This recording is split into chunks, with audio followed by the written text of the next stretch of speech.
পশ্চিমবাংলাতে বিজেপির কয়েকটা গাধা রয়েছে যারা কথায় কথায় শুধু বলে হিন্দু জাগো হিন্দু জাগো।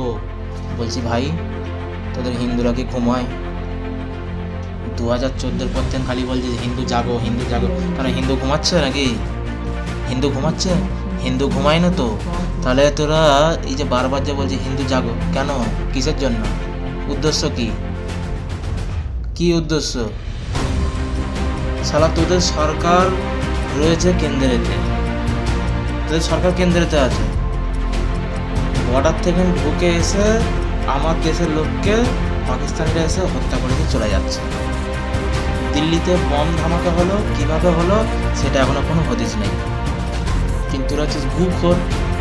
এখন যদি মোদি যদি বলে আমি কালকে ইসলাম কবুল করব, কলমা করব, তাহলে তুই শালা করবি তো? আমি আমাদের বাংলার পশ্চিমবাংলার বিজেপির নেতাদের কাছে জানতে চাচ্ছি, যারা হিন্দুর ঠিকাদার হয়েছিস না, তাদেরকে বলছি। খালি বলি হিন্দু যাবো, নাহলে পশ্চিমবাংলাতে উর্দু চালু হয়ে যাবে, উর্দু ভাষায় কথা বলতে হবে। আজ পর্যন্ত কোনো মুসলমান বলেছে যে পশ্চিমবাংলাতে উর্দুতে কথা বলতে হবে? কেউ তো বলেনি। তাহলে তারপরে তোরা এইসব কথাগুলো বলিস কেন রে?